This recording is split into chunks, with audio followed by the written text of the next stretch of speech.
Hello everyone, আজকে ঘুম থেকে উঠেই গাছে প্রথমে একটুখানি জল দিচ্ছিলাম। আর এই গাছটা নতুন এনেছি, গাছটার নাম কেউ জানলে কমেন্টে আমাকে জানিও। আর তারপরে আমি চা বানিয়ে নিচ্ছি, কারণ আজকে মা চা বানায়নি, আমাকেই বানাতে হবে। তো আমি চাটা বানিয়ে নিচ্ছি, কারণ আমার সকালবেলা চা না খেতে আমার চোখটাই খোলে না, যেন যন্ত্রণা করছে এমনিতেই চাটা না খাওয়ার জন্য। উঠেছি কিন্তু 9:30টার সময়, গাইস, কিছু মনে করো না তোমরা। যাই হোক, তারপরে নিচে যেতে হবে দোকানে বসার জন্য, কারণ মা ওই সময়টাকে রুটি করতে আসে উপরে। তো আমি নিয়ে চলে গেছিলাম, বাইরে এতটা রোদ না বলার বাইরে। তারপরে দুপুরবেলার দিকে একটুখানি কুলফি খেয়ে নিলাম, আর তারপরে স্নানটা সেরে নিলাম এবং পুজোটাও দিয়ে নিয়েছিলাম মাঝখানে। তারপরে চুলটাও আঁচড়ে নিয়েছিলাম, কারণ আজকে আমি শ্যাম্পু করলাম। তো ভেজা চুল আঁচড়াতে আমার ভালো লাগে না, প্রচণ্ড চুল ছেড়ে। যাই হোক, তারপরে দুপুরবেলা খেয়েও নিয়েছিলাম ইলিশ মাছ দিয়ে ভাত। আর এখানে ঘুম থেকে উঠে একটুখানি রেডি হয়েছিলাম, কারণ বেরোবো।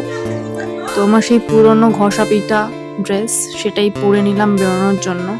জানি ফুল হাতা, বাট পরে খুবই কমফোর্টেবল লাগে, ওর জন্য আমি ড্রেসগুলো পরি। দেন আমি একটুখানি চা খেয়ে নিলাম, মা বললো চাটা খেয়ে বেরো, খালি মুখে বেরোস না। দেন আমি চাটাও খেয়ে নিচ্ছি, আর চাটা খেয়ে দেন আজকে বেরোবো। প্রথমে ভাবলাম যে লালকাতেই যাই, আর এখানে হাঁটতে হাঁটতে আমি ওয়েট করছিলাম তার জন্য, সে আমাকে নিতে আসবে।